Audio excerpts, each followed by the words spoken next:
Hello. Yeah, there we go. There we go.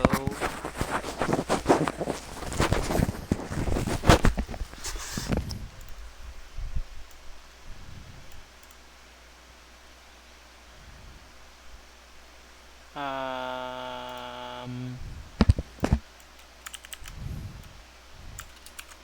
what if I?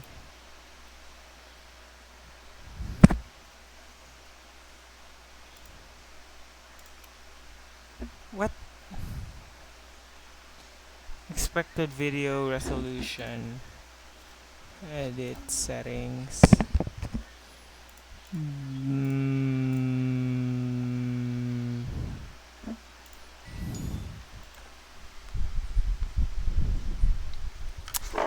Ah.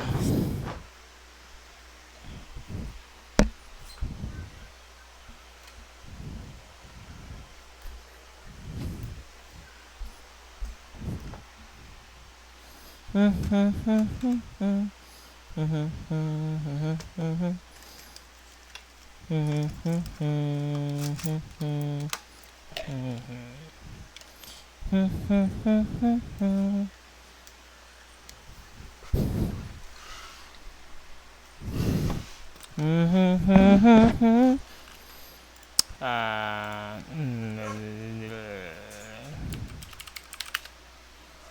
Search for lo-fi. Ow.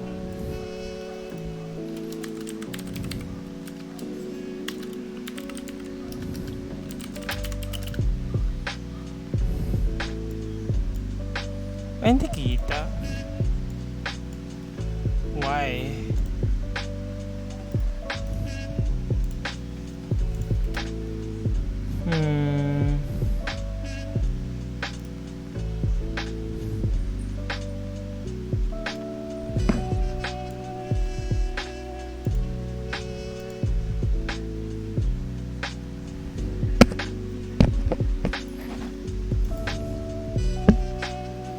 Can I see my channel? What the hell?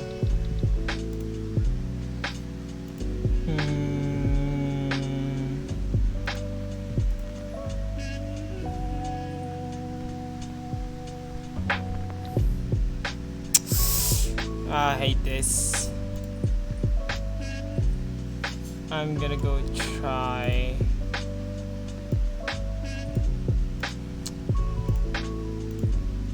Okay. Hello? Okay, Ben. Talk to me, guys. Help. I'm a sad streamer. Well, technically, I streamed before, pero I'm not that great at streaming na. Oh, laking bonus. Can I really not dodge his thingy? The one where he like forces you to have a skill seal? Because if it doesn't, I think I might have to put them in the back row. I'm not sure. I'm playing another game on my phone, by the way.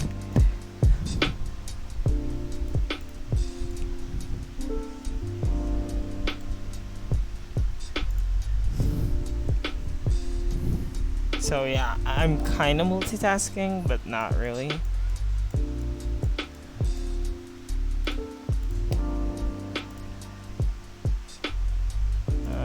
Yeah, I'm just gonna go ahead and pop it out.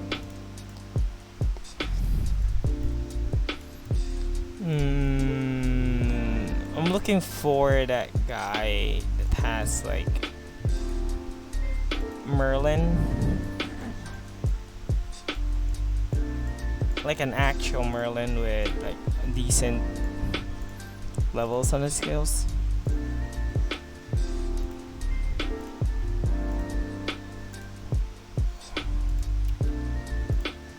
Oh wait, I forgot I didn't have the link to the stream, so they might be wondering what I'm doing. Yeah, Just gonna guess and like, wait, what? You're trolling. Oh, now I see. I think I know why. I think I don't. I know. I now know why you guys don't see it. I think I connected my YouTube. I'm not sure.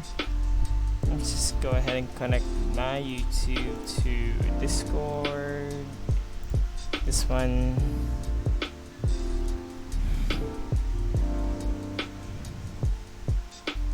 Let me just go ahead and yeah.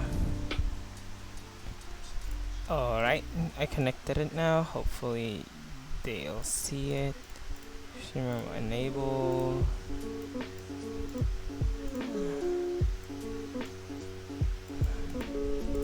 Can they see it?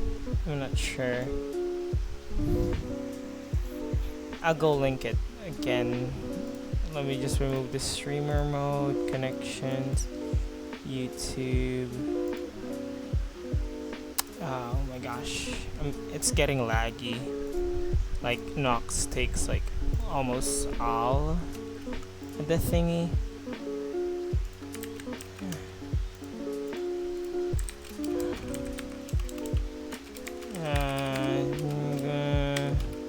And then Haze. I'm attack Haze. Oh my gosh, did I just make it full screen?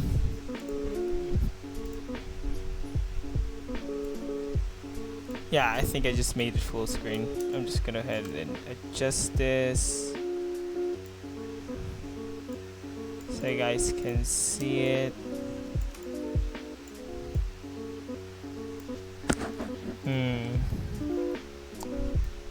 I'm not sure what I should pick.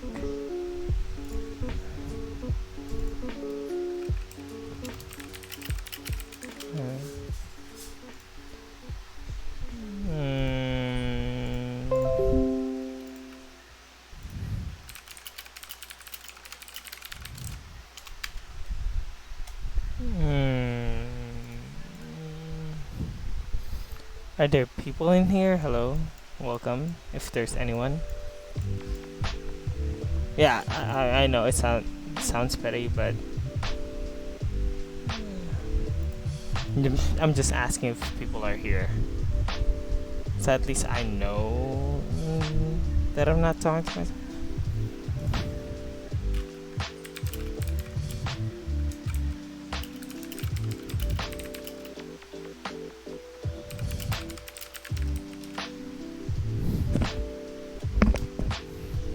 Oh right, here.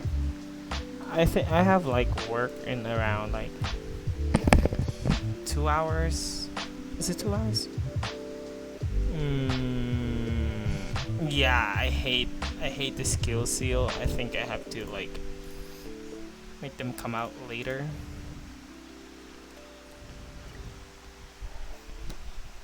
Basically, I'm just gonna go. The first batch is gonna be the one up front, since they don't need most of their skills. Since I'm gonna use MHX for the most of the damage. So change the lineup here to here to here. Yeah, there you go.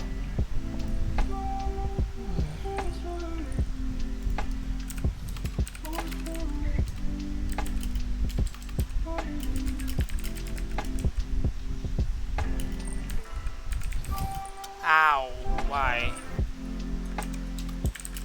My cat. Well, can you stop?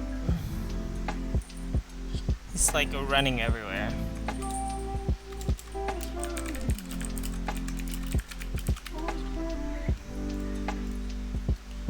Hey Chiku, what up? Wanna watch me die? Yeah, basically what I did. So this is my like order, Merlin, support Merlin, and then my waiver, and then MHX. They're gonna be in the back line. So when the first 3 dies, since you know BB's annoying thing came up, so I have to like So basically they can. So basically, I can't deal any damage or like have any survivability. I'm gonna try to. So I'm just gonna go ahead and make. I'm just gonna go ahead and try to make the first 3 deal damage, while these are my backup ones. Can you see the mouse? Yeah, you can't see the mouse. I'm just gonna capture cursor. Yeah. Why can't you see it? Oh, there you go. So yeah. Wait. So there's a chance.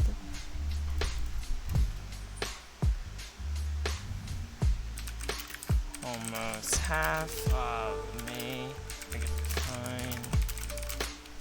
Oh, okay. So I guess Mama Raiko is gonna deal damage then. So, Do you want me? Do you want to listen to the in-game audio or?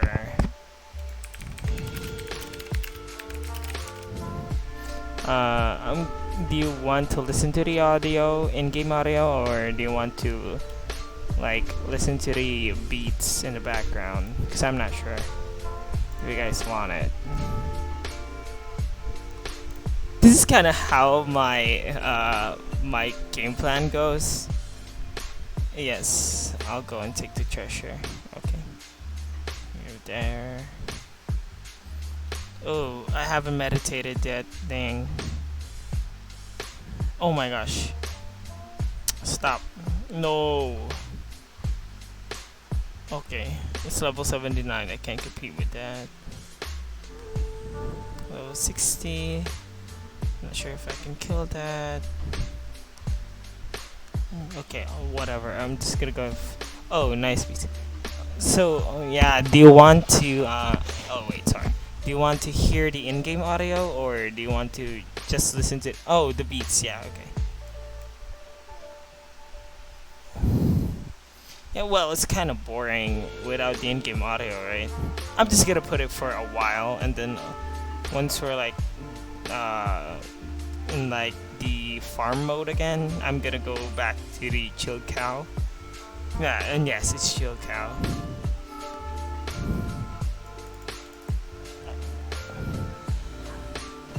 I'm gonna put it for a while with the wanted battles, and after that, I'm just gonna go and listen to the beats again.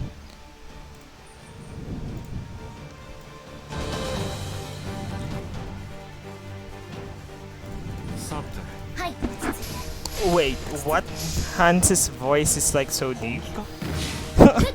No, this is the first time I've ever heard his voice.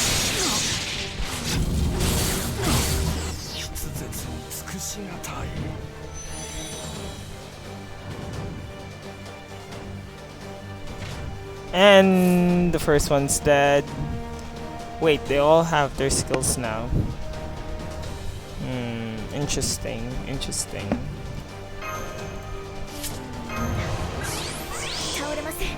Oh my gosh. I think I did the wrong thing. Whatever. I guess. Do this, do this.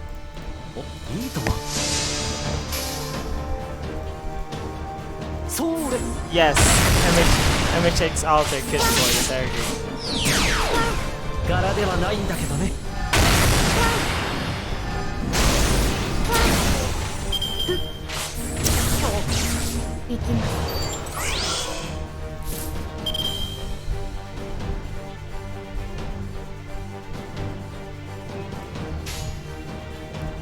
I really hate I really hate the battles that are like AoE, cause you can't block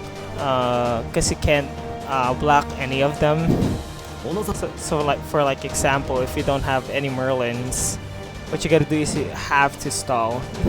there's like no strategy behind it. You just gotta stall. Well, I guess that's the strategy, stalling.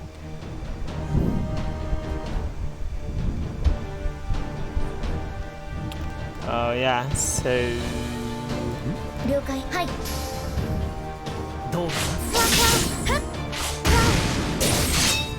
I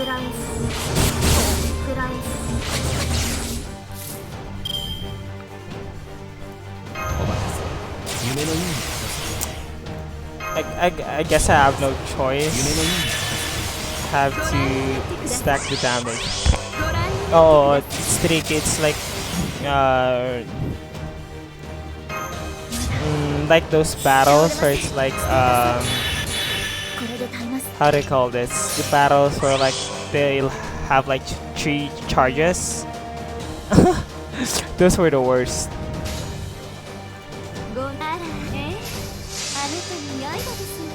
Oh nga, ba't ako nag-i-English?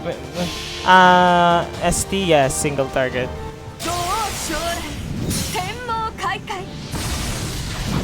May iba pa bang nanonood? Hindi ko sure eh.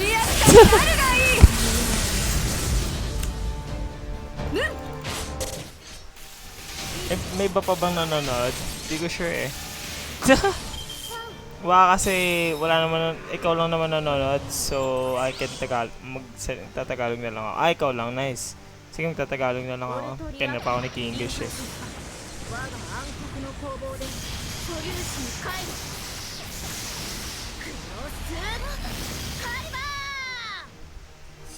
To be honest, sana second skill, third skill na lang ako kay Mash. But strategy what? Hindi, pero yun talaga yung nasa isip ko. Sana yun na lang ginawa ko.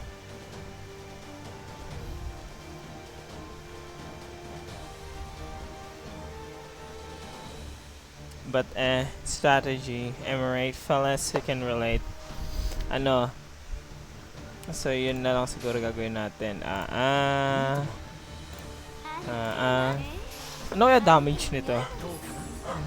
Wala ako sa Discord para madaling makausap. Sige, doon na tayo sa Discord. I'm not sure kung may taong papasok dito eh, pero whatever, wala namang papasok actually. Oof. Sige, saan ba tayo sa Discord, boy? Kaso delay yung mapapanood mo. Oo nga, sa VC nga.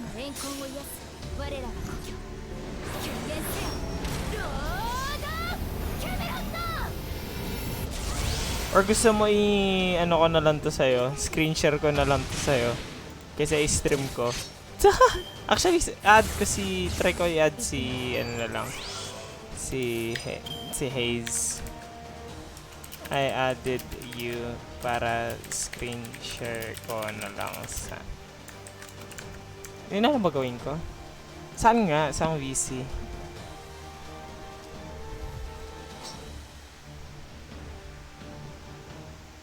Saan VC tayo? Ayan.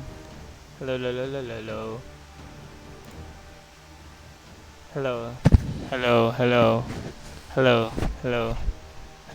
Ba't di marinig? Marinig dito. Si Mama pala yan, bless.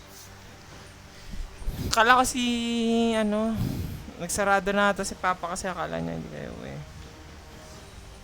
Siguro, I'm not sure.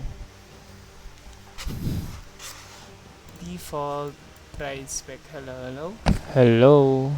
Try ko hello. Yeah, I'm gonna wala pa. Start Discord na lang muna.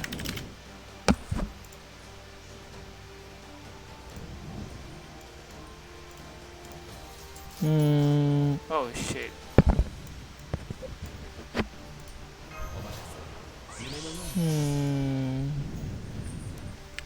Discord.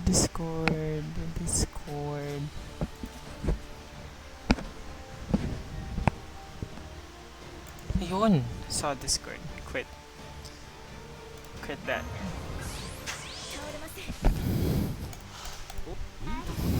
Ara.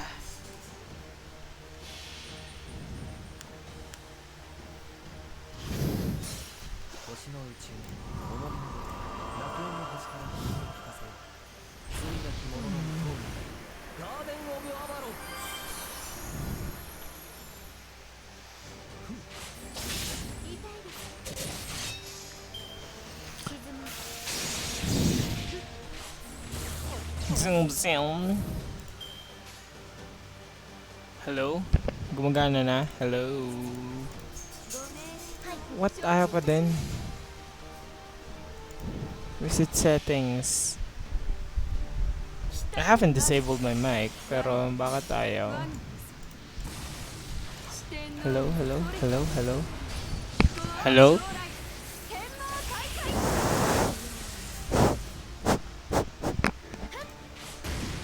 Hello, hello, hello, hello.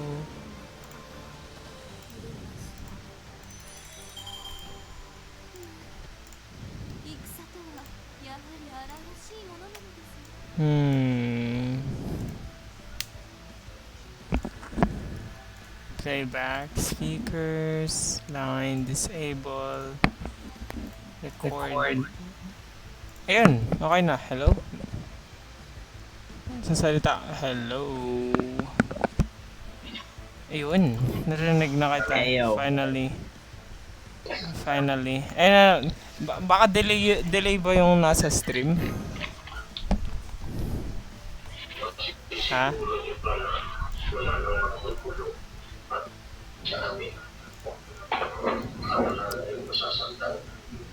Delay ba? Baka delay eh. And napalaki ko pala yung size. Oops, my bad.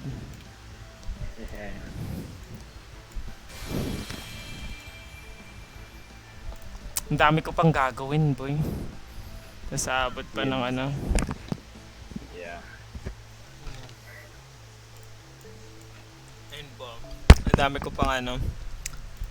Ang dami ko pang wanted.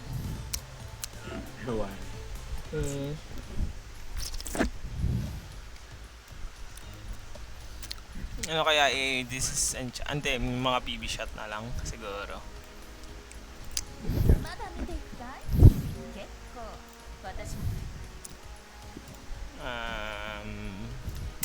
Ano kaya tsura nito? Well, at least meron siyang Gen Alter, Mordred, tsaka Co-Alter. Okay. Accept. Ay, unable to add friends. Teka, log in. Young Sensei, bye-bye. I'm sorry. Nag-aalis siya eh. 67. 67 na ako out of 67 eh.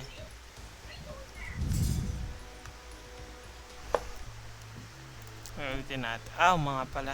Enhancement.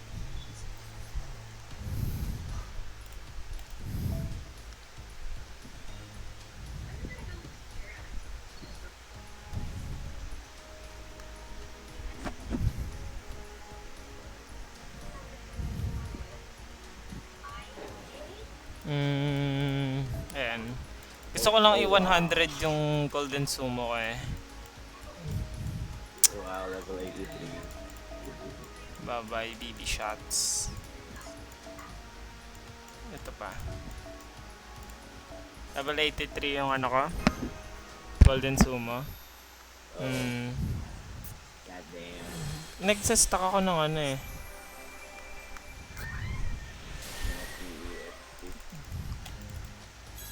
Sasotin ko yan pag bumalik na yung ano eh, Onigashima. Easy.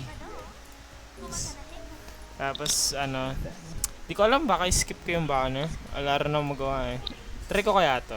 Ulitin natin kunin si Kiara. Tapos hindi ko siya makukuha. Yun lang. Ano yan, design talaga, ploy.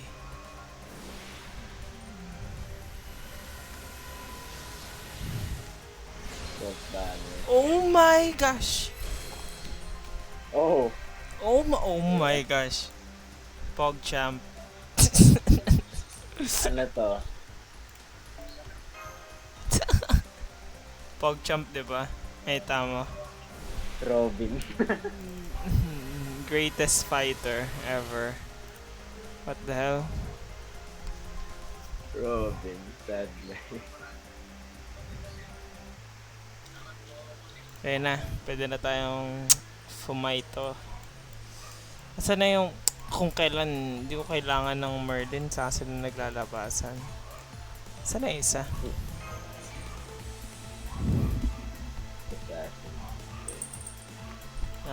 Yung meron akong ano dito yung yung ano, palanan si babae.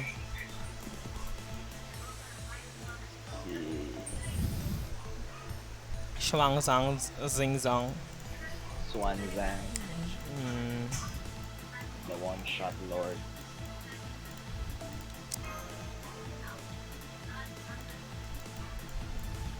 Hmm. With si Rogue Sing. Nakita ko. Sino? Hindi, meron. Kaso hindi ka naman magamit yung ulti. Yeah. Eh no, ito sa ano. Kaso Saan na? Tagal na mahanap. NP3 na ata yung ano ko. Yung pangalanan. Yung nursery rhymes ko pero hindi ko ginagamit. Kasi ew. Kasi ew. Pang farm lang. Pang farm lang siya eh. Mas, kung magfa-farm na lang ako, but why not use si ano, Nito Chris? Nito. Yes, sir. Return. Return. Ayun! Nakita na natin siya. Thanks.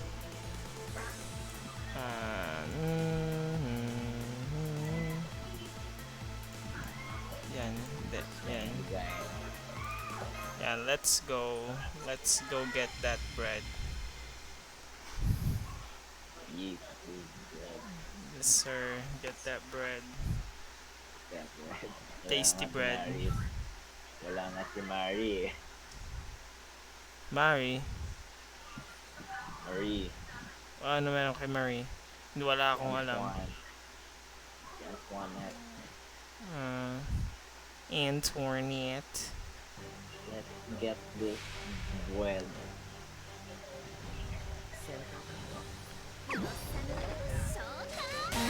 Nice. Thanks. Grabe, ang bait talaga ni ano. Ang bait talaga ni Bibi. How to be Bibi.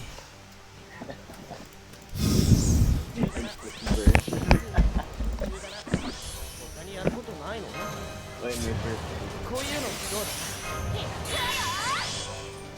Ano mo pala eh.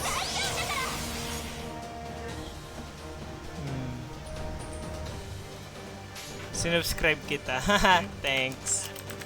Thanks. Wala akong content. Paano nga pumugas na ang baso na to? Ha? Namugas na itong baso. Ngayon na? Ayaw na pumunta doon eh. Ngayon na? Baka mabasag to eh. Ano ba yan? Dali nga lang.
Ayan, let's go. Yan.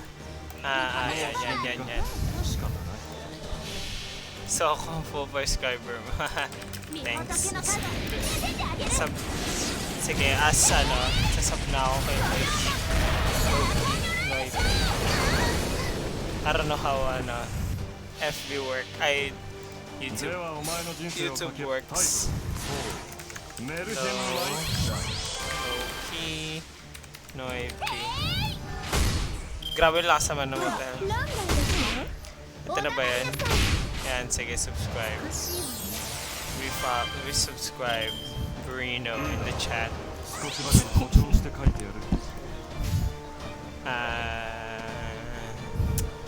Ako na kasi grabe ang bata ng pag nagpalit ba ako ng ng avatar ni Waver, magbabago din boses niya.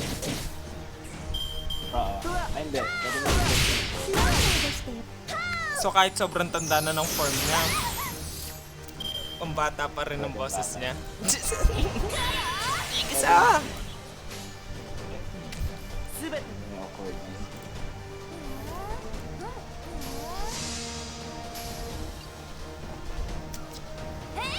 Ayan.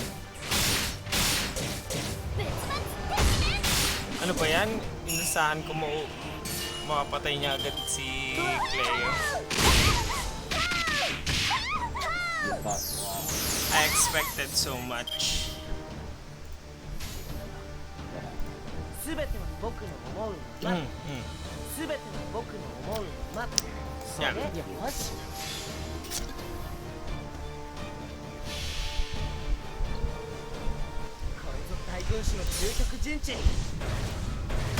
Let's go.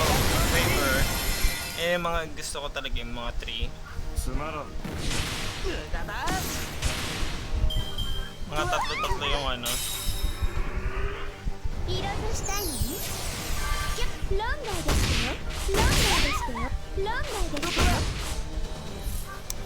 Ayan, stun na. Stun naman. Let's go. Yes, stun. Hindi ko ginagamit tong plug suit pero I have. Mas prefer ko yung mage combat uniform. Kasi skills before diba? Ay pala, NP before. Yes. Ay, tanga ko! Okay. Teka.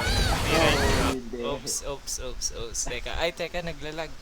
Nalaglag yung Nox. Hala, na-close ko. Na-close ko yung Nox. Ay, wait, what? Tara, naglag. Naglag. Wait. What? Hi, guys, narinig niyo ako? Hello? Yeah. Naglalag. Hello, guys. Guys, naglalag ako, guys. Tiyan mo, naglag na yung Nox. Ay, nag-restart yung So, ngayon, alam ko na huwag ako mag-skill during that time. But it's bad. B-A-A-D. B-A-A-D-D-D. Bad. Full screen ko na kaya ito. Although, maganda naman yung... Nakita mo na ba yung picture na to? Galing tong Reddit Gusto ba makita? Nakita mo yun natin. And? FGO orchestra yan. Ang ganda na yung tsura. Pero takpan na natin yung mukha nila. Ako ang bida. Grabe nun sa mga... Uy! Okay na tayo, hindi na tayo nagkamali. Babawi na tayo. Clip bet. We won. Walang nag-clip.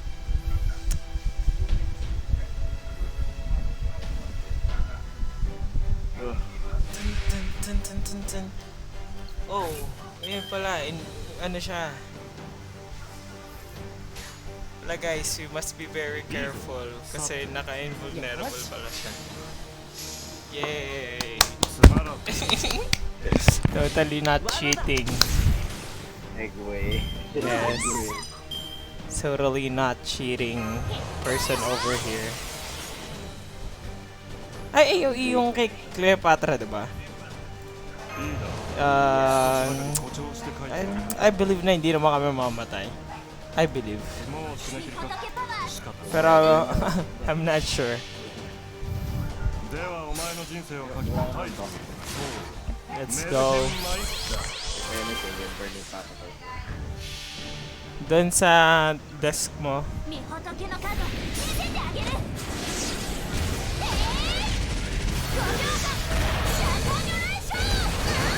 Yun na yun. Ang liit naman na damage. Ah.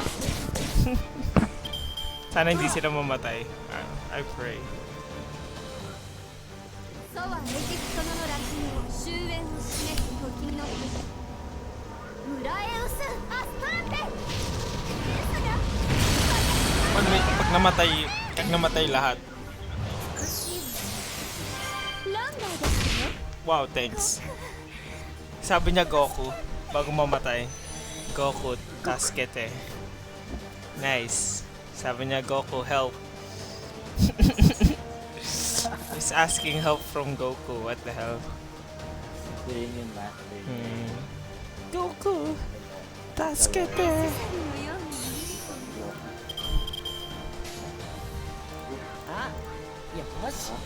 Yosh. 承知いたしました。 Let's go. そら。 痛いです。 Let's go get that bread. This is nine. Nice. Nice, nice, nice, nice. 大玉に Yung box mo. Nice, nice, nice. I love this game. Hindi, dito naman si ano. Andito na si Big Boy. Big Boy Hero, ano, MHX, ano, ABC. Oo nga, ibubuhos ko na lahat. Ha? Gusto mo nilagay yung back button agad. Anong back button? Sige, atak na.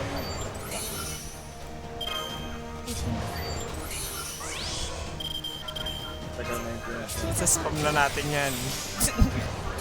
倒れません。 Let's go. この時を I believe in, ano, MHX. Let's go. オルトリアクター臨界時 Yung back button. 我が暗黒の攻防で素粒子に帰る。クロ Ano damage? Ano's damage? スプライ Kapares lang ng, ano, kapares lang na kay Zhang Zhuang Xin Zhuang. 難しいわね。 Barely. Unahin niya. Akala ko, hindi nga pala, may target focus nga pala sa ano. Thanks, game. Target focus. 了解。 I feel like mamamatay kami lahat dito. I feel lang. Feel ko lang. Hunch. Wala pa. Wala pa. Oo. Ay, hindi pa. I believe. NT power. What? Hello? Ang daya nun. 90% chance yung... それで 90% chance si Mash para mag-critical, hindi tumama. Nice. RNG. Sounds like Hana. 2K. 難しいわね。お黙りなさい。 Ay, 0 damage. Yay. Just for the BM. Magkano tayo? Mag-ultimate. 新 Yeah. 会長。それ Ay, で sabi seryoso? 新名。 Sabi niya kanina, seryoso. 私は最悪な席に立 Isali ka dito, nagigigil ako sa'yo. つ。すべての Up ka na lapit sa akin ah. 我らが故郷。権限せよ。ロードキャメロット。 Ba't kaya NP3 lang si Mash? Ayaw nila kumpletuhin na NP5. 沈め。 Kailangan mo ata bilhin yung ano. Kailangan mo pa bumili ata ng dalawang copy. やるわねあなた。気に入ったわ。私の家来になり。 Naging na-register na. 当然 And naging ano na. Hindi nila ako nakompleto kasi kapag ano daw. Uy, Tigala defeat. lahat eh. Wala pa tigala. Kailangan ko minum ng cover. Mamaya papasok na ako sa work. Yay. Yay. I love having work. Kappa. Nice. Ba mag-stream ulit na mamaya kung gising ka pa pag-uwi ko. Pag-uwi ko na lang ako. Mga, mga alas 3. Oh. 両士批評 Dead. すると Dead ビ na. ビ新しいミッションが解放されました証拠りもなく進 Alam ん ko で na, ayun no, 78 na yung completed missions ko. こまめな Hindi ko maubos to, I feel like. Unless, adigin ko mamaya. To go to school. Yay! Your graphics driver is outdated. Let's go. Reset, Nox. GG. Let's go. Hindi, ganyan talaga. Nagka-crash talaga. Ewan kung bakit. Ayaw na talaga akong biyayaan ng PC. Sabi niya, masyado kang maasam. Diba?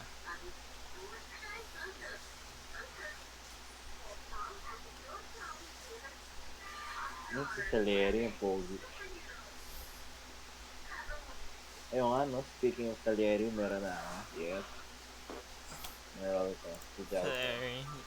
Hindi ko yun. Si Larry. Laman ng Giao to. Si Larry the Laman Larry. ng Giao to. Prepare ko siya with Mozart.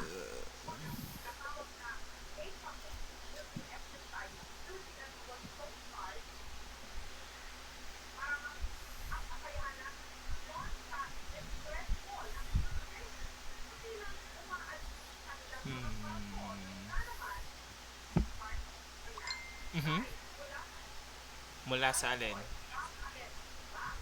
Aha.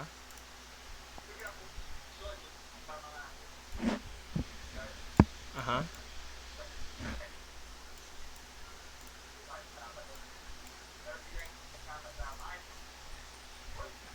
Nagsama-sama.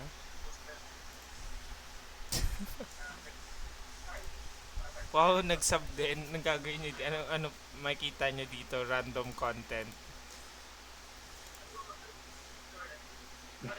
Yeah, Nakita mo na ba yung mga video ko dyan?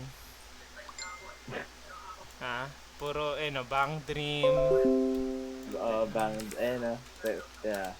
Also clear audio but bad gameplay. Oo, hindi. Pag, yun yung, ko ata yung,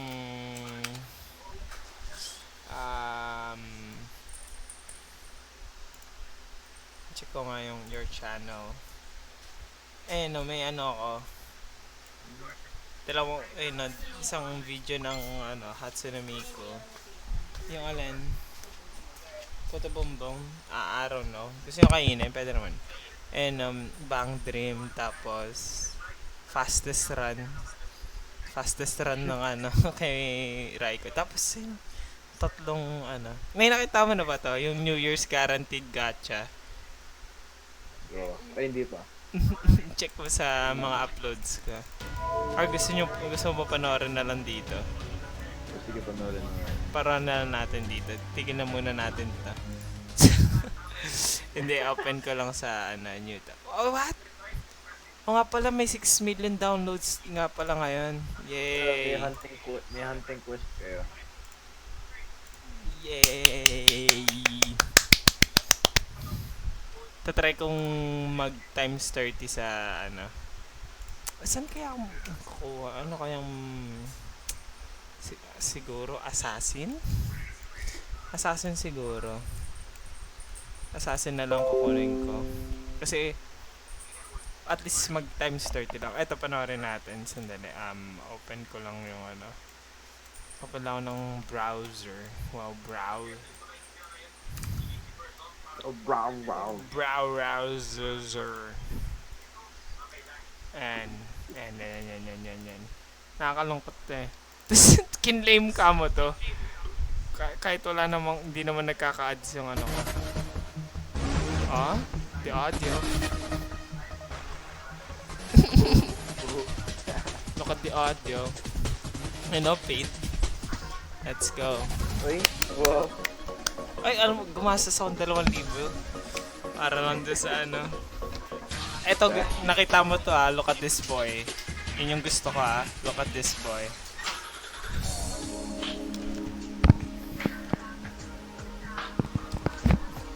Kaya ako nga lang nakuha yung waiver kasi nakuha ko siya randomly sa Bubunot-bunot lang ako. Initial D. Ah? Linux. Totally, totally in line with the, FGO content. Initial D is...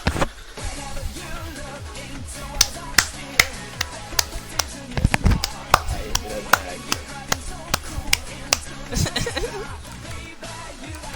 Pato na niya, lagi.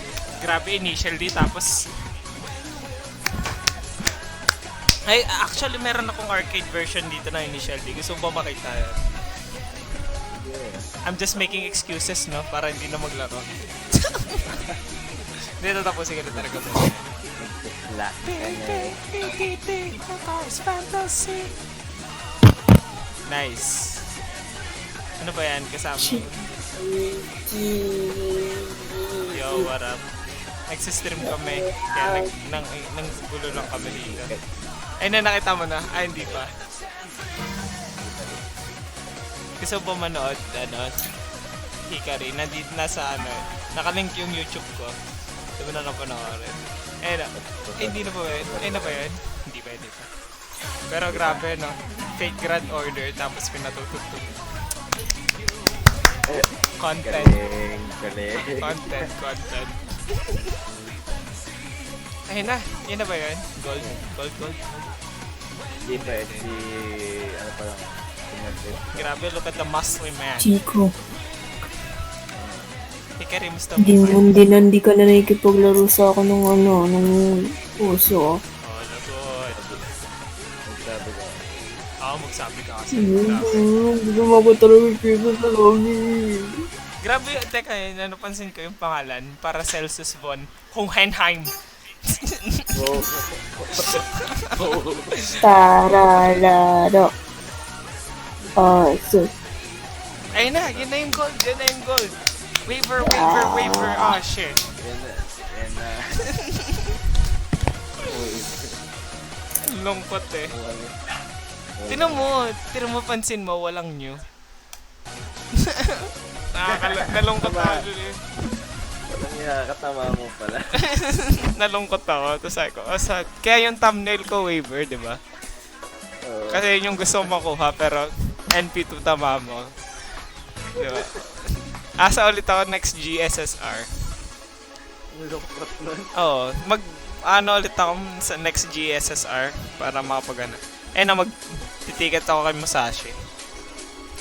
Hindi pala, Hindi, teka, gusto ko pa bang panoorin to? Wala na ata to eh. Wala nang content eh. Wala na, sad content na lang. Eto, meron to. Nakikita mo lang yung mukha niya. Wow, Prisma Cosmos. What the hell? Close Wow. na natin. Asa ba? Nakita mo ba? Ang ganda ka man nito. Yan. Gusto ko manood. Alam mo ba to? Si Nitro Rad. Magre-review siya ng mga horror games. Okay. Gusto ko pa panood. Alam mo ba yung Rule of Rose? Roller Rose na... Sa PS2? In-review niya yun eh. Gusto ko pa panoorin habang naglalaro ako. Pwede naman natin pagsabayin eh. Diba? Wow. HD. 1080p. How to be. 1080. Sige, 1080p natin yan. Maglo-load dyan. Diba? How to be. Teka, itatabi ko lang. Full screen ko, tas tatabi ko sa For some reason, it seems like the grand majority of the rarest games on the PS2 all happen to be horror games. Long before Let's Plays were around to repopularize the genre amongst tweens who want cheap thrills, the horror genre in regards to video games was very niche. Outside of Resident Evil, the sales figures behind horror games were modest at best. Even the Silent Hill series, the crown jewel of all horror, while doing fairly well, it never really hit that AAA sales sales performance that Konami was used to seeing. This was the era of the Japanese passion project, before games were so safe with annual releases of titles that companies knew would sell. Back then, producers were much more likely to invest in stuff that was new and out there and different. That's why we got all of these Japanese horror games on PS2, despite there not being much a market for it at the time. Yeah, The Silent Hill series, the Siren series, Kuon, Hunting Ground, Clock Tower, even Echo Night Beyond. But since these games all targeted such a niche audience at the time,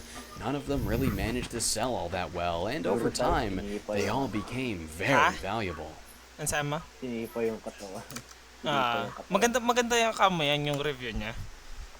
But there was one game that didn't just do poorly because of how niche it was, but also because of how controversial it was. It got banned in a lot of countries, including the UK, and the countries that it did get released in, it sold barely any copies at all. Over time, it became one of the rarest and most expensive games on the PS2.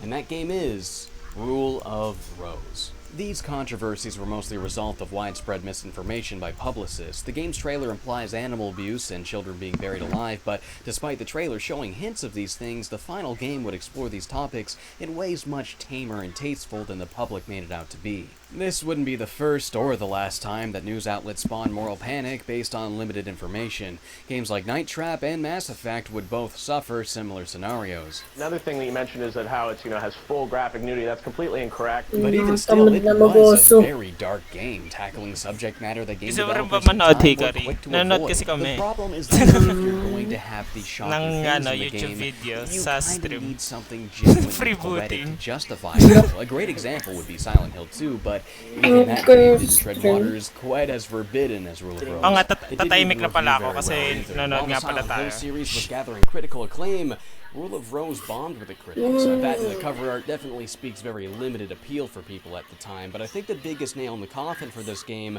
was that it released right when the PS3 was hot and new. This game came out 1 month before the PS3 in North America.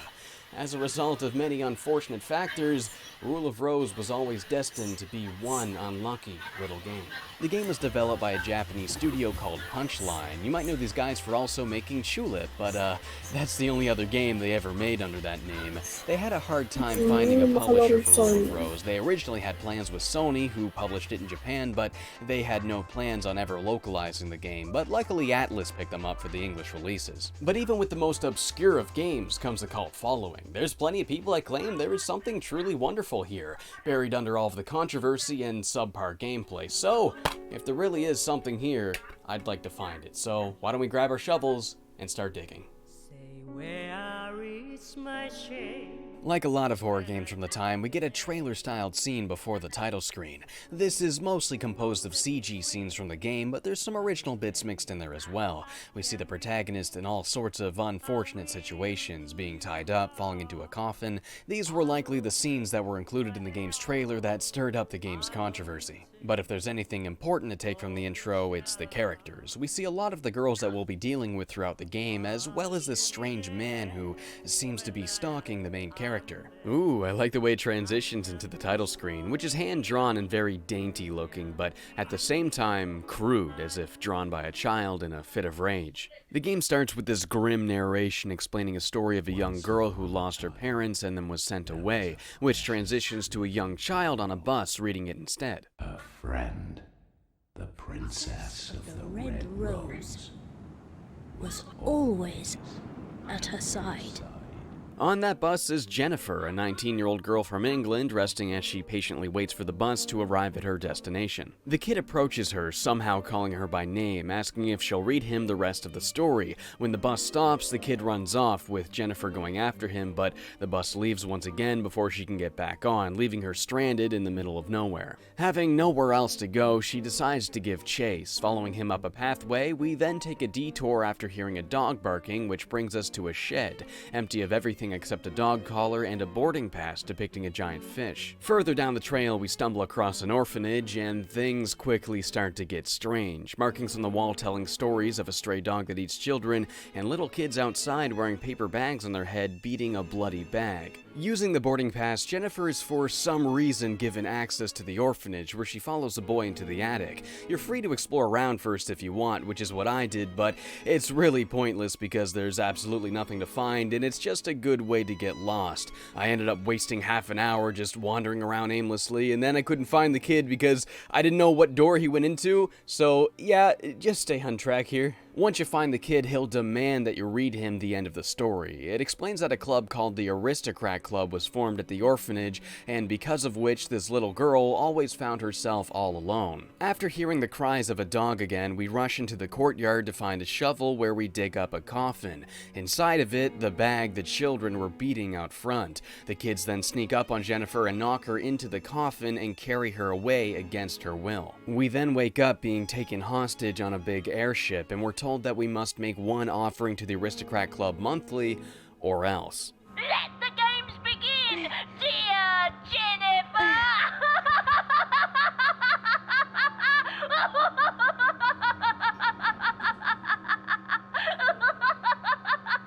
That childish cackling is just... oh, that's unsettling. This is where the majority of the game takes place, all in this large Zeppelin. With no way to escape, since we're kinda miles up in the air, Jennifer has no choice but to play along with these twisted games. Gameplay is kinda like a really slow version of Silent Hill. You'll explore your environment, searching for items you'll need to progress and survive, and have the occasional enemy encounter that you'll deal with via awkward and clunky combat. A lot of people will be happy to know that the game does not use tank controls, and it doesn't really need them either, since the game's camera follows you like a typical third-person camera, though there still are times when the camera will suddenly change to a brief fixed angle, making the direction you're holding cause you to quickly go the wrong way, but it doesn't happen often enough to be a problem. There's no run button, so you'll have to explore the area at a fairly leisurely pace. I found the airship kinda difficult to navigate. Hallways can look really samey, and with the camera angles constantly changing, it's very hard to have a consistent sense of direction.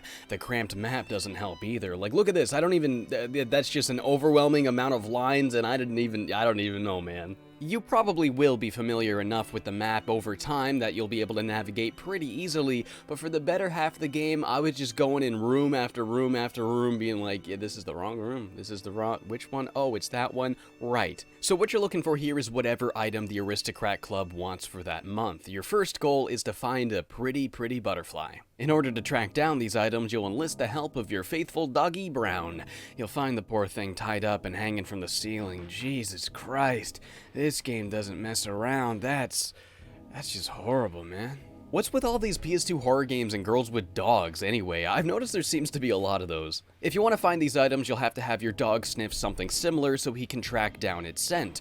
For example, in the first chapter, you'll get Brown to sniff a dead butterfly, and that'll lead you to a collector's butterfly case. And then you'll get him to sniff that, and he'll lead you to the butterfly you'll need for the club. This is a pretty cool mechanic. You can even use it to track down items for survival, like health items, biscuits, scones, candy, you know, anything that you can eat that fits the theme of British children. Certain items will be able to sniff out certain items. As you find new stuff, your menu will keep track of what sniffs out what. So if you're looking for a specific thing, you'll be able to use the menu to be like, oh, this one will get me this one, so sniff this thing and go find it. There's also currency items like marbles and ribbons you can find that you can trade at the item box for even better health items. But it's really stupid how you have to individually offer every one. That's like 8 times you have to cycle through the menu and select the marble and then read a bunch of text. This should take 2 seconds, not 2 minutes. Searching for the main quest items does get a little repetitive. Most of the game just consists of following your dog somewhere, but it was something unique for its time that I haven't really seen done much in other games, so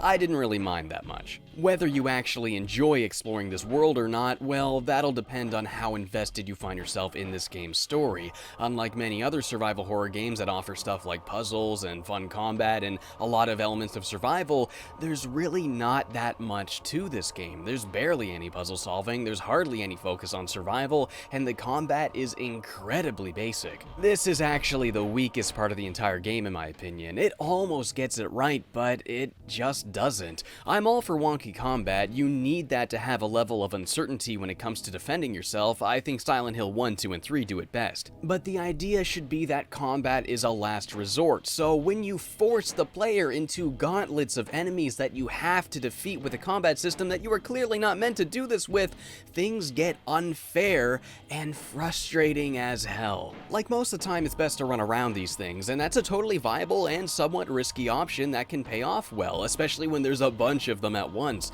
but there's too many times when the game makes you stop and makes you fight a bunch of them and defeat them before it lets you move on. This combat system is designed to have you maybe defend yourself against one enemy if you have to. Having to fight 5 guys at once with it just doesn't work. The monsters are pretty freaky though, I gotta give it that much. I always thought the Grey Children from Silent Hill 1 were some of the freakiest enemies I've ever dealt with, so these things really struck a nerve with me personally. The first encounter with one is like that classic Resident Evil 1 moment, except on this very uncanny valley scale. When you're looking at the back of its head, it's like, does it just not have hair? Does it not have it? What? And then it turns around, it's like this does, no. There's a couple of variations of them too. Some will have weapons, and others will have the heads of different animals sewed onto them, turning them into this grotesque chimera, each one with slightly different abilities. I really hated these pigs. They'll charge at you and knock you clean over, taking out like all of your health.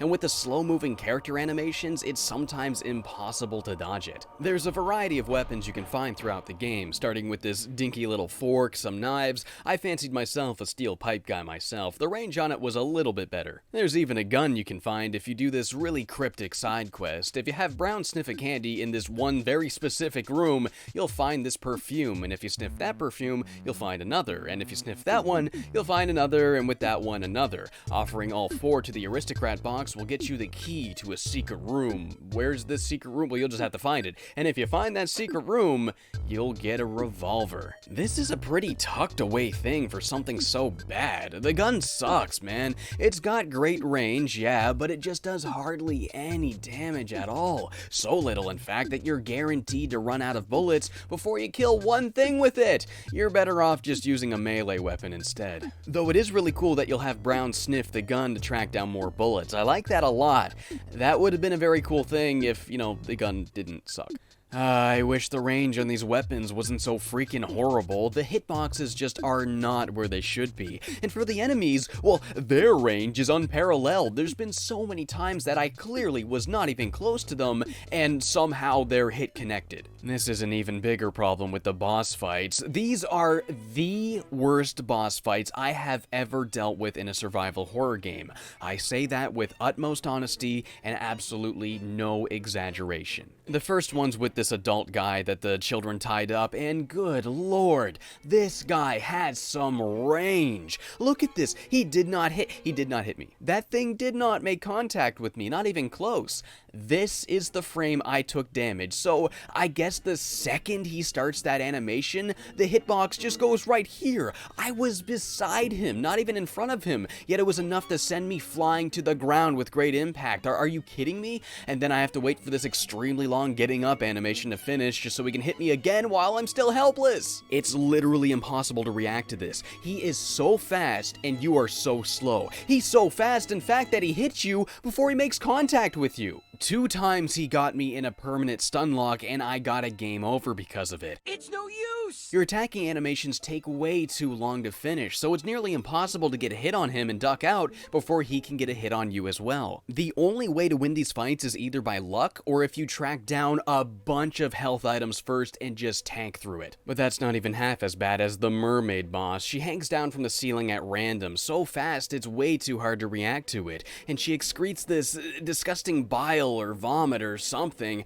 and if you're stepping in it, it drains all of your health in seconds. And since the turning animation is so clunky and awkward, you actually can't walk away from it without first taking a step into it. Like if you push the stick away, Jennifer takes a step into it first before turning, and of course doing that, it gets you in a stun lock. So no matter what you do, your health is going to be ticking down to 0. She takes so much damage before you beat her too. This fight lasted 15 solid minutes. That's 15 minutes of painstakingly chipping away at her health when a single unfair mistake could kill me in seconds. This boss was likely one of the points of controversy as well. I mean, they're already pushing at having you attack a child with a weapon, but having her mutilated and hung from the ceiling like that, that's just... man. And like I said earlier, I'd be hard-pressed to imagine they could even warrant this kind of thing without some sort of legitimate story reason, so let's get into that a little bit. There's a sort of hierarchy created by these orphans, the members of the aristocrat club at the top, with Jennifer at the very bottom. She's the new girl after all, and as a filthy lower-class orphan, as the other girls have labeled her, she's subject to torment and straight-up torture in some scenes. They even spread rumors about her dog, claiming that it kills and eats children. Because of this, nobody wants to go near her, and it becomes impossible to make friends. There's another lower-class girl named Amanda who's always competing with Jennifer, desperately trying to escape the social status her peers have given her. She's two-faced, being nice to Jennifer when it benefits her, and stabbing her in the back whenever she needs to. I had no choice. They would have hurt us both, wouldn't they? Amanda, oh boy. Amanda is a fascinating character. She is an example of what following the rules of a broken and unfair society can do to a person. She acts unhinged at times, lashing out, begging for forgiveness, doing things that don't make any sense. She's a broken pile of emotions, and she has no idea what to do with them all, other than lock them away in hopes that they won't keep her from escaping the lower class. And it just so happens you can find the key. I think this is optional, I just happened to stumble across it, but the key to Amanda's diary, oh boy. Reading through this, hearing what was actually going through her head during every interaction you had with her over the months, you see her desperation. It's depressing, really. And at the end, there's this cute little animation of an angel flying away that you can flip through the pages to watch. That's exactly what Amanda is, a girl who just wants to sprout wings and fly away from this hell that she has to live in. But as it goes on, it gets cruder and cruder until it's just a pile of scribbles. This society's toll on her affected something she was genuinely talented at, as if this one tiny detail is a social commentary in itself, criticizing the society we live in for breaking people and taking away the things that they're good at. This was something that I could, oddly enough, really relate to. I went $30,000 in debt and spent a year and a half of my life going to film school because I wanted to become a filmmaker. I learned everything I could. I was really good at it too. And the very week I finally finished my classes, our government cancels the film tax credit of the province I live in. That meant no more film jobs where I live. That meant I could not find a job in the film industry. Right when I thought I finally found something I was really good at that I could do for a living. Society took it away from me. Just like how the aristocrat club's toll on Amanda's mental health took away the things she was good at as well. A society run by children is never a good idea. The game surely takes a lot of influence from Lord of the Flies, but it's a very different spin on it. Instead of pure happenstance landing these children in a situation where there are no adults, the children here actively remove the adults. In some seriously disturbing scenes, we see the children beat the adults to death, and it's so interesting that these scenes are accompanied with these juvenile stock sounds, as if to convey that these acts of terror and brutality are motivated by such childish goals and desires. And it's also very interesting that Jennifer is considerably older than these children. She's 19, she's a legal adult. What is she doing here? Being bullied by children half her size? There is one kid that's actually very kind to Jennifer though, this blonde girl named Wendy. You don't see her very much, she's always sick and bedridden. The only friend Jennifer has is never there for her. What a lonely, unlucky little girl. That's the kind of language this game uses, referring to the children as princes and princesses, as if it's all just a fairy tale for children, being re-experienced as an adult, just to realize how horrible it all truly was. Every chapter of the game begins with another storybook, having you find the final page of it at the end. It's likely that these storybooks all represent something that's happened in the past. One of the more grim ones describes a stray dog that came and ate all of the children at the orphanage. Every story will remind Jennifer of a promise she made to somebody long ago and writes it down on a chalkboard so she won't forget. These storybooks are always given to you by either Gregory, that strange old man wandering the airship, or the young boy from the bus. One chapter has you suddenly in Gregory's house for some reason. He kidnaps Jennifer and locks her in the basement before Wendy comes along and frees her. But then in the next chapter, you're suddenly back in the airship. With the seemingly nonsensical pacing, it's heavily implied that what we're seeing here in this game is not something literal. Think Silent Hill, the town taking what's inside your brain and turning it into something physical and horrible that only you can see. It seems like this this game's story is a symbolic retelling of something rather than a real and literal series of events. That would explain why Jennifer is so much older than the other orphans, as if she's reminiscing of something that happened a long time ago instead of all of this happening to her there and then. And with all of that said, we're starting to get into spoilers. Skip here if you'd like to avoid the spoilers. There's a lot of value in playing this game. Ano, tuloy ko ba? Sige lang ba? Attack and back of OG tactic, yes. The classic tactic. Ano, tuloy ko ba? Okay lang ba ma-spoil ka? Talk to me, tell me your name.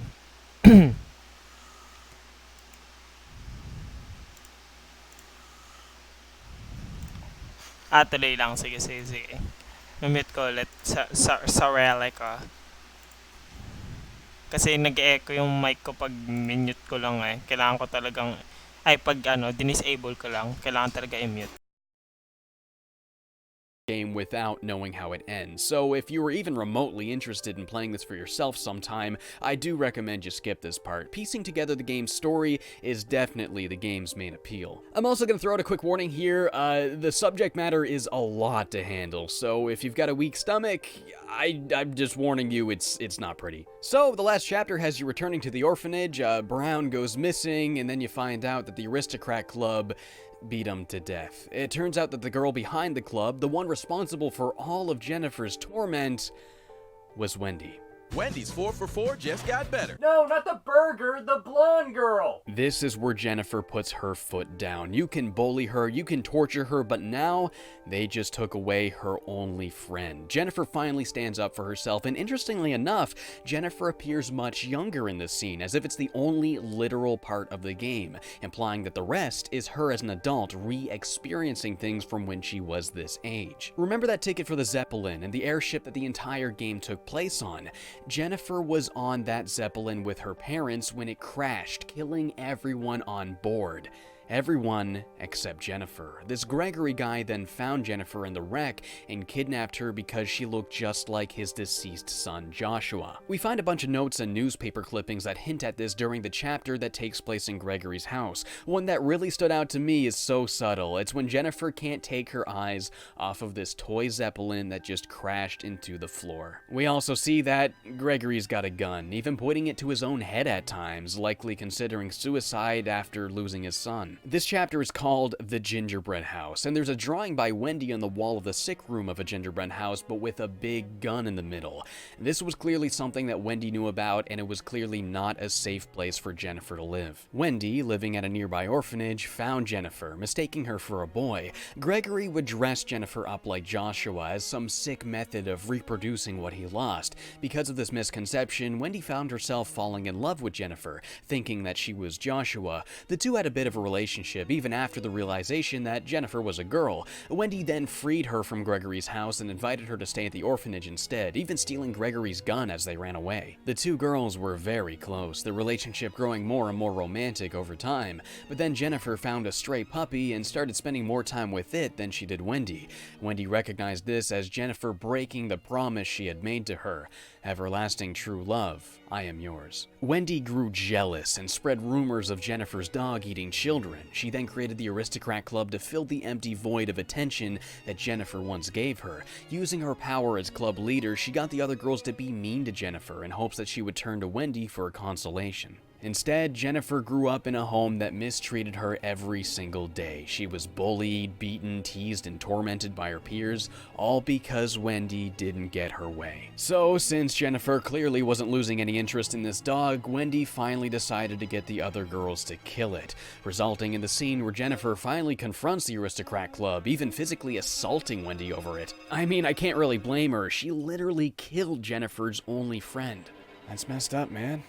With Wendy then dethroned, the aristocrats appoint Jennifer as their new leader, but then one day, something absolutely horrid happens. Wendy one day returns to the orphanage with Gregory, disguising herself as Joshua to manipulate him. This was a guy who kidnapped a girl to replace his dead son. Somebody as unstable as that could very well be twisted by somebody using that image. Wendy thought that Gregory would scare the other orphans into respecting her again, but that's not what happened. Instead, Gregory murdered every single child at the orphanage, including Wendy. It turns out the stray dog that gobbled up those kids wasn't Brown at all, but rather a deranged Gregory stripped completely of rational thinking and manipulated by a rotten, jealous little girl. And this is the final boss, Gregory, the stray dog. After the fight, there's a scene in which Wendy gives Jennifer Gregory's gun before Gregory claims Wendy's life as well. We then enter the second phase of the fight. We can equip the gun and use it to kill Gregory, but doing that gives you a bad ending. It's just like, and Jennifer was all alone again, and then we get the credits and it sucks, so don't do that. What you've got to do is wait for Gregory to get on his knees and reach his hands out, as if asking for something. If you give him his revolver, he'll tell Joshua he's sorry before taking his own life. I'm sorry, Joshua. Doing the final fight this way will let you play the final chapter, a flashback to when Jennifer was a young girl at the orphanage. We get to see a relationship with Wendy starting to bloom. Also, we find Brown as a puppy in the shed. It turns out that Jennifer also made a promise to Brown. I'll protect you forever and ever until I die. A promise she couldn't keep because she didn't keep her other promise to Wendy. In the end, the unlucky little girl lost everyone around her yet again, and once again, she was left all alone. Damn, that is a plot. I hope I got all of the details right. It's implied that Jennifer is simply re-experiencing these memories in a jumbled up manner as a young adult, combining her experience on the Zeppelin with her experience at the orphanage. They both had the same conclusion, after all. I'm sure there's several different ways you can interpret a lot of things in this game, but I'm pretty sure that's the general narrative they're trying to convey. It's a little tougher to piece together than some other horror games I found, so hopefully I didn't get too much wrong. But either way, it's definitely one of those games where you notice all of the little details once you replay the game. That boarding pass you found in the shed at the very beginning, for instance, using it to enter the orphanage, it represents the start of history repeating itself. Jennifer watched everyone around her die in the Zeppelin as she would once again at the orphanage. She's got a ticket to ride, and it's not fair. Rule of Rose has a brilliant narrative. It's one part Silent Hill 2 and one part Lord of the Flies. It explores the decay of the human psyche when subject to broken promises, petty revenges, and a society fueled by childish rage. I think the shock value was justifiably used. The game definitely wouldn't have been what it was without it. I'd say the game is definitely a lot more disturbing than it is scary, but being disturbed is an integral part of the experience. But of course, this wonderful, wonderful narrative is buried deep under piles of unimpressive, kinda boring, and sometimes infuriating gameplay. How much you can tolerate all of that, well, that'll probably rely on how invested you find yourself in this story. By the end of this game, I was feeling so many different things. I was overwhelmed with emotions that I just didn't know how to decode, so once I finished the game, I just had to, you know.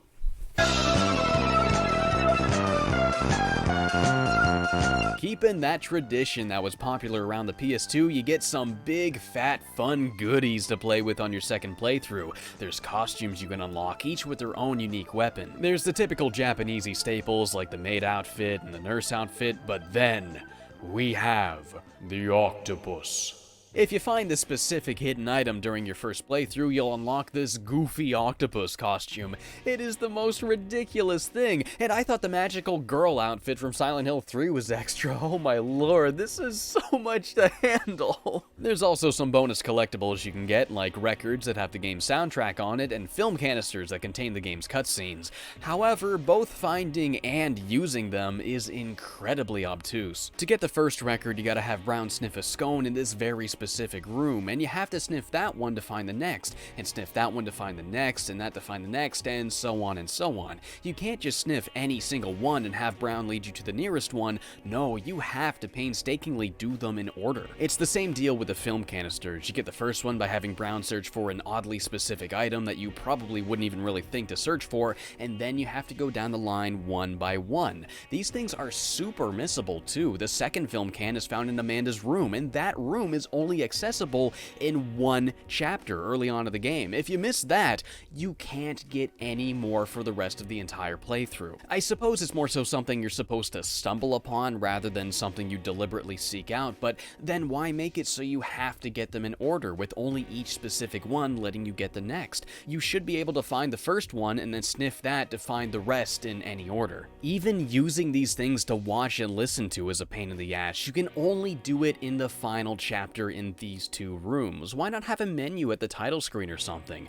This really could have been handled better. What am I even doing? I'm criticizing the design of the bonus collectibles in a game that's already riddled with bad game design. If you play the game, I'd recommend you just ignore this stuff. I'd also recommend that you play the game on an emulator or something, because this is one of the most expensive PS2 games. Right now, during the making of this video, North American copies go for $220 American dollars, lowest. PAL copies can sometimes be a little cheaper, but it's really not a game you should pay hundreds of dollars for. When I'm talking about games in this show, I always track down a legitimate copy so I can have my reviews be as accurate as possible, and for the sake of proper documentation. I never emulate stuff on this show. But if you just want to play it, then like by all means, emulate the crap out of it, dude. Accessibility is very important, and if the only legal way of playing something is by spending hundreds of dollars, well, that's just not fair at all. I suppose it's worth outlining some other things I think the game does well, like I really like how Brown doesn't have any collision, so he never gets in your way when you're trying to go into a door, especially when using him to find stuff. I also like how the enemies have puddles of blood and specific cries that occur when you land a killing blow, which gives you the proper feedback so you know which enemies have been defeated. The graphics are pretty good, all the models look fairly decent. Primitive photorealism on older hardware can often come off pretty badly, but like the big budget studios like Konami and Capcom, they pulled it off very well. And of course the soundtrack, oh god man, it is a joy to listen to. It's beautiful, and it fits the tone of the game exceptionally well. And of course the atmosphere, that haunting whirring of the airship as you navigate each corridor, it sets the mood quite nicely.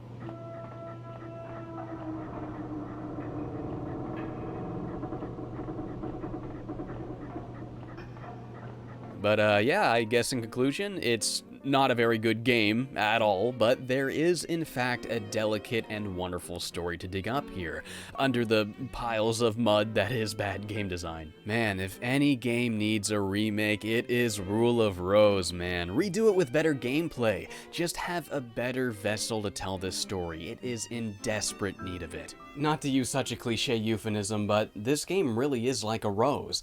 It's something beautiful, but actually getting it to the vase so you can admiring it, actually handling it, actually handling it is like ow, ow, ow, ow, ow, ow.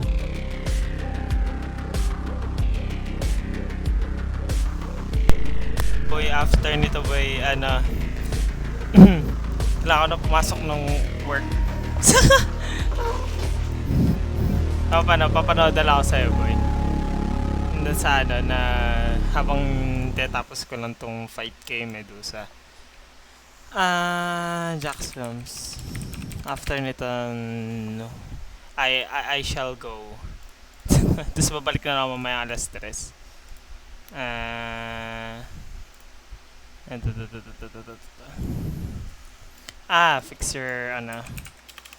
Fix your flag. Nothing. These rad power... Welcome to my favorite episode ever. Yesterday, I asked you to let me fix your country's flags. Let's get started. You need to fix Scotland's flag. Alright, let's take a look, shall we? It's a big old X, and it doesn't look very inviting. So, what I would do is I would turn that X into a big old check mark. You know, come on in, you check, you got it. Boom, fixed your flag. Japan. Alright, let's fix Japan's flag. So it's you know, it's classic, it's beautiful, it's just a big circular dot. So we're gonna take that dot, make it a little small, move it over here, turn it into an exclamation point, and then get some words in here. So now it's Japan. You know, welcome to Japan. Come on in, Japan. Big improvement. It fixed your flag. Now it's really welcoming. Oh, the Netherlands. Okay, great. And I like the little gift that you supplied there. But where have I seen this for? I feel like there it is. Got it. Aquafresh. All right, boom. Fixed your flag. That's your new flag now. It's Aquafresh. Your flag is now Aquafresh. Fix the Vatican flag. All right. Well, I don't want to get in too much trouble here. And honestly, it's a very beautiful, simplistic flag, you know. But what I would like to do is I want to add the Pope. Just kind of have him peek around the corner, you know. He's like, I'm gonna get you. And then we're gonna take this beautiful picture of my arm and kind of move it here so it looks like he's just sort of peeking around the corner, you know. He's just always watching, you know. He's always watching. He's the Pope. Boom, fixed your flag. Oh, here we go. Fix the American flag. Okay, I want to prove to you guys that I'm not some biased, you know, monster. All right, I can fix my country's flag. It's not perfect. Well, it is perfect, but I want to make it a more perfect union. So here's how we do that. Let's take the flag and make it small and then just clone it. Just clone the shit out of it and just fill up the entire space with flags. And then we're gonna put a blue border here and then the red and white stripes over it. So now we have kind of like a super mega flag. It's pretty damn American, but I think we can also do better. Let's take the super flag, minimize that, and then clone that a bunch of times, fill in the space, and then add another blue border and some more red and white stripes, and then boom, that is the super ultra mega patriot flag. That's about as American as it gets. I know Trump wants to make America great again, but I just did. Boom, fixed your flag. Please fix Ukraine's flag. All right, let's take a look at Ukraine's flag. Not a bad looking flag. Here's how I'd fix it though. We're gonna rotate it 180 degrees, and then we're gonna add some minion eyes, and boom, now your flag's a minion flag, and tourism is about to explode. You're welcome, fixed your flag. Czechoslovakia. You know, I spent half a year in the Czech Republic back in 2009, and I loved it, but I would love to fix their flag. First, we're gonna take this triangle and cut it in half. Then we're gonna take that triangle and cut that in half and kind of fit the pieces up there to make a rectangle. And then we're gonna put a little star right in here, and oh, that's just the flag of Texas. Well, you gotta admit, it looks pretty great, so fix your flag. Fix Brazil's flag. All right, let's take a look. You know, I've always liked the aesthetic of this flag, and there's not really much I would change, except I would make the diamond just a little smaller, and put a nice little girl butt in there, and add a little drop shadow so that it really sticks out. I fixed your flag. England, just England. Okay, the flag of England, let's take a look. You know what this flag reminds me of? It reminds me of a Christmas present. So we're gonna put a nice little bow on there, fix it up real good, and add some Father Christmas in there, and oh, now your flag's a nice little Christmas present. I fixed your flag, England. Australian flag. Bet you can't fix it. All right, here's the Australian flag, and I'm just gonna.